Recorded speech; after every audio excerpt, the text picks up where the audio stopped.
Conozcamos ahora la cinemática directa de un robot manipulador industrial con matrices de movimiento utilizando pues también matrices de transformación homogénea.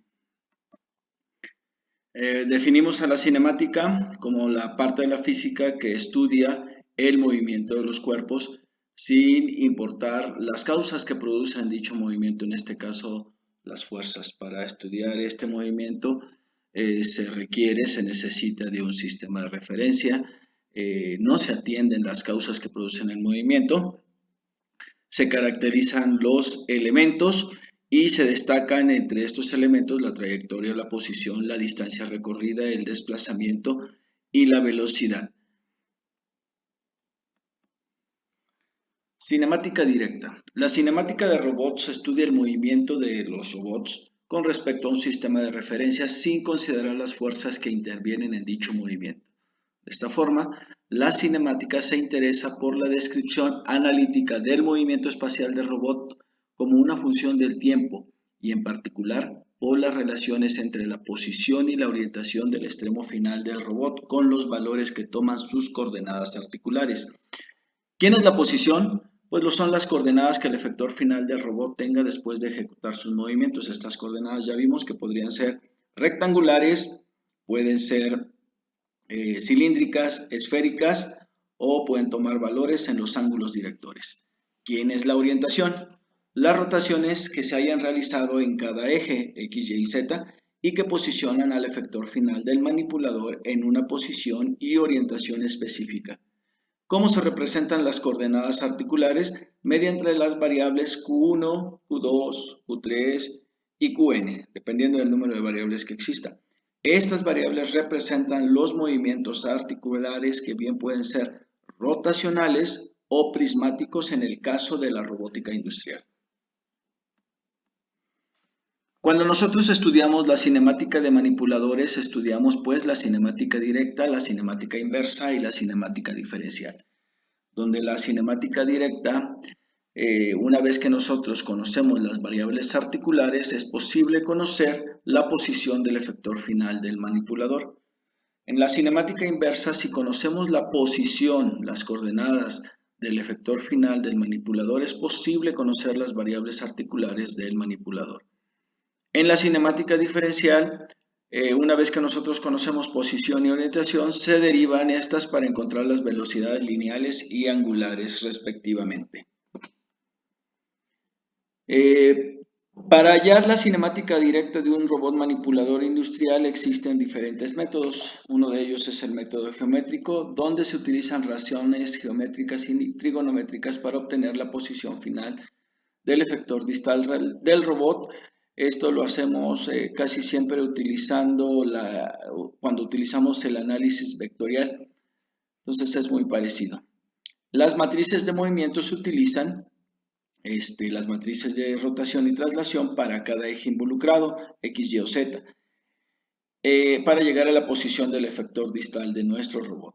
El algoritmo de Navier-Hartenberg, en este se utilizan las traslaciones y rotaciones en los ejes X y Y para la obtención de la cinemática directa de un robot manipulador industrial.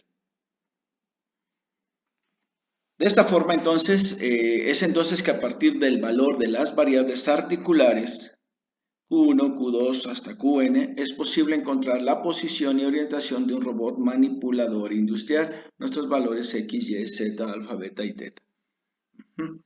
Lo contrario, si nosotros conocemos la posición y orientación del extremo del robot, pues podemos obtener la cinemática inversa, es decir, conocer las coordenadas articulares. Muchas gracias.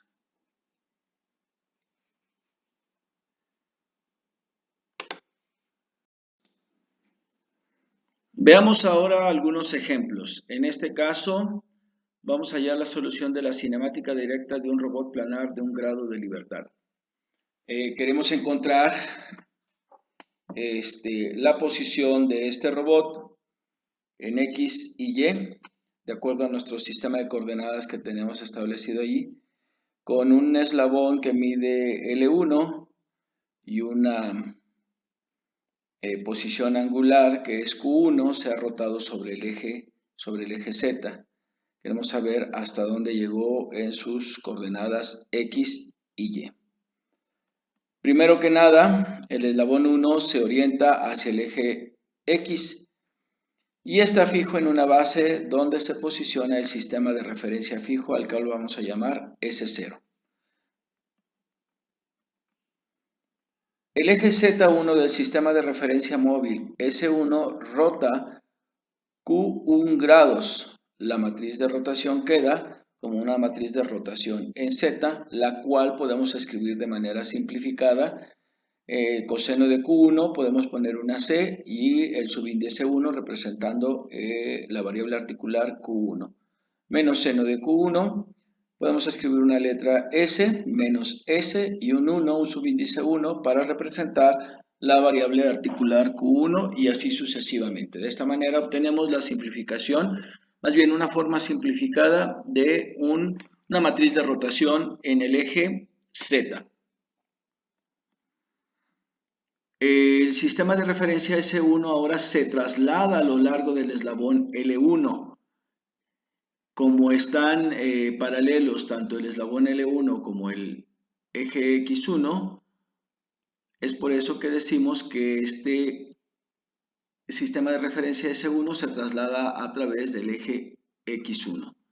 De esta forma, nosotros tenemos la matriz de traslación como se ve en la figura, donde únicamente la posición L1 en la cuarta columna, primera fila, tiene un valor, puesto que no se movió en los otros ejes.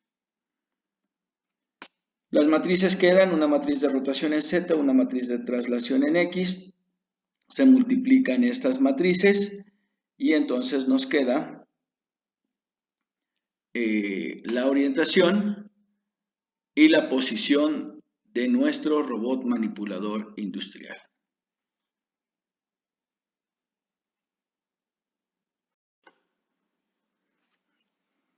¿Qué tal? Veamos ahora un segundo ejemplo para la solución de la cinemática directa de un robot. En este caso es un robot planar de 2 grados de libertad.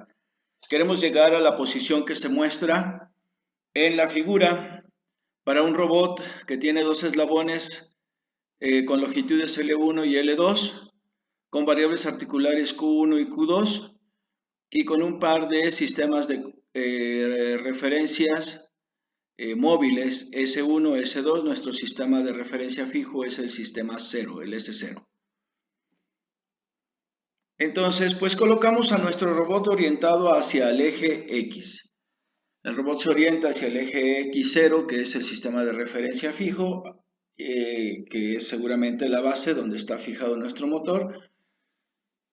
Y para llegar a la posición descrita anteriormente, requerimos que nuestro sistema de referencia, primeramente S1, se oriente en la posición que deseamos.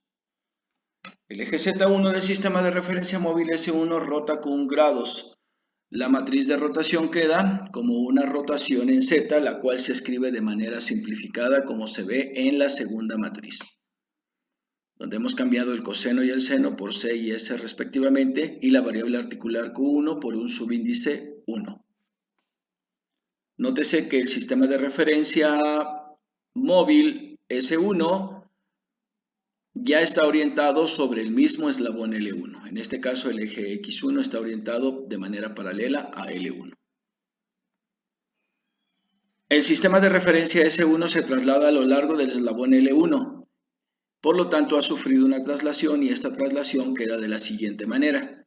Una matriz cuya diagonal es de puros unos y con un valor en la posición X, que es L1, por la traslación que sufrió en L1. Veamos el siguiente movimiento. El eje Z2, nuestro siguiente sistema de referencia móvil, rota Q2 grados. La matriz de rotación queda entonces como coseno de Q2 y seno de Q2, la cual escribimos de manera simplificada para el coseno y el seno como C y S, y para Q2 con un subíndice 2.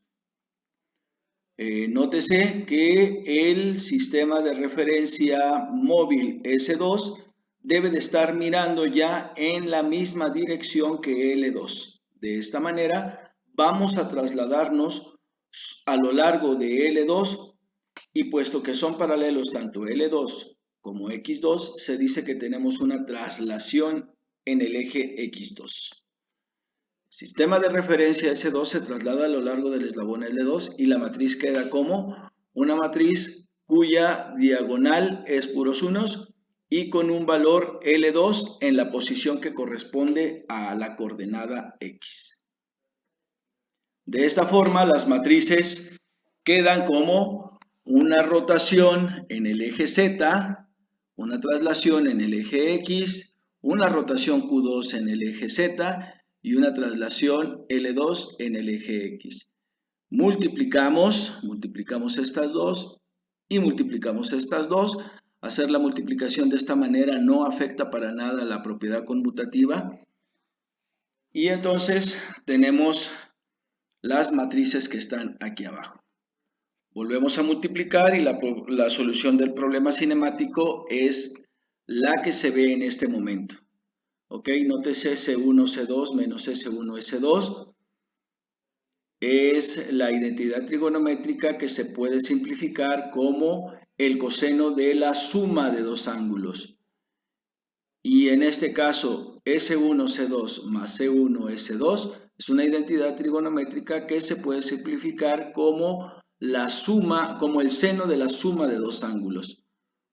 En este caso tenemos los mismos valores para la identidad, donde L2 además se ha factorizado porque multiplica a ambos sumandos dentro de los paréntesis. ¿Ok? Aunque no viene la simplificación de las identidades trigonométricas, estas nosotros ya la hicimos en clase. De tal manera que aquí podemos identificar la matriz de orientación, que es una matriz de 3×3, la matriz de perspectiva y la matriz de posición, así como la matriz de escalado. Muchas gracias. Nos vemos en el siguiente ejemplo.